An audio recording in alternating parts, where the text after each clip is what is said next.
माननीय मंत्री महोदय।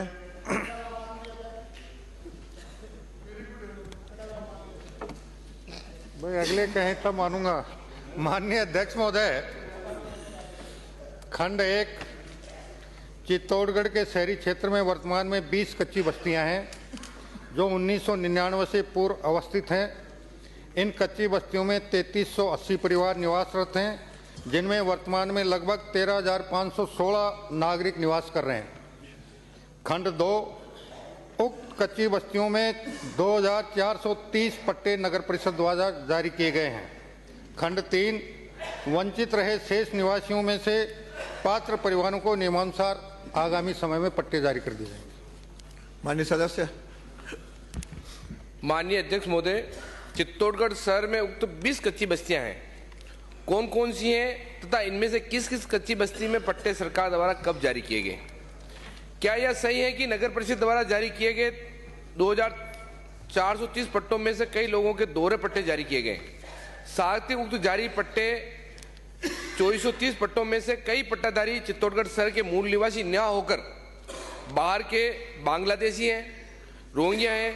यदि हाँ, तो क्या सरकार इन सभी पट्टों की जांच कराकर सही को पात्र परिवार को पट्टे जारी करने का विचार रखती है? एक और बाकी है, बाद में पूछ लो हम।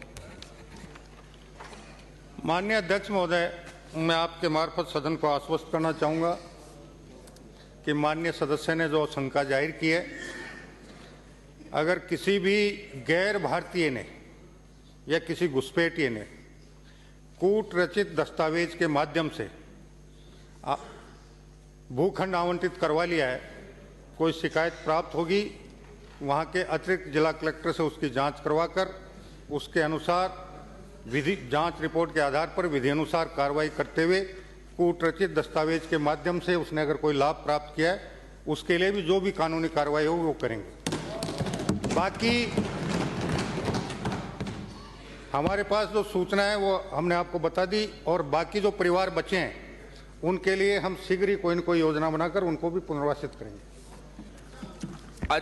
अध्यक्ष महोदय, मैं मंत्री महोदय से ये कहना चाहता हूँ, क्योंकि उन्होंने जो पट्टे जारी किए थे, अभियान में किए थे, उसमें किए थे, तो पर्टिकुलरली अपने चेतों को पट्टे दे दिए, जो विचारधारा के अनुसार उन्होंने पट्टे दिए।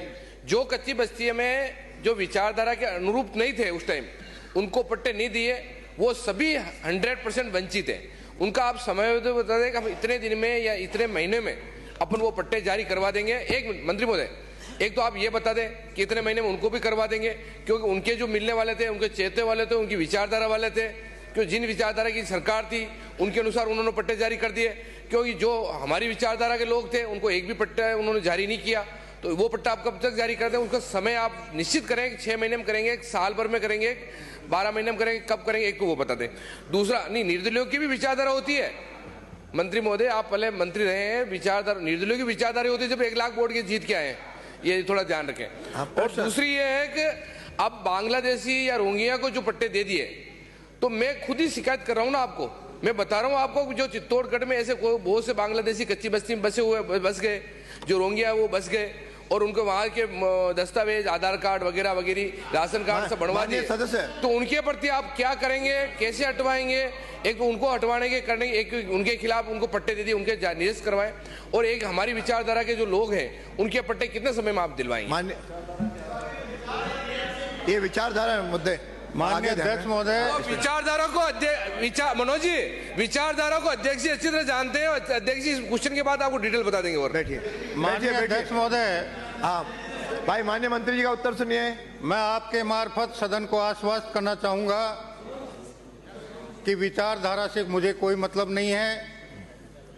वो भी जो भी पात्र भारतीय जो भारत का मूल निवासी है और जिसके पास रहने के लिए कोई भूखंड नहीं है, वो चाहे किसी भी जाति का हो, किसी भी वर्ग का हो, किसी भी धर्म का हो, उसका हक बनता है कि उसे हम भूखंड आवंटित करें।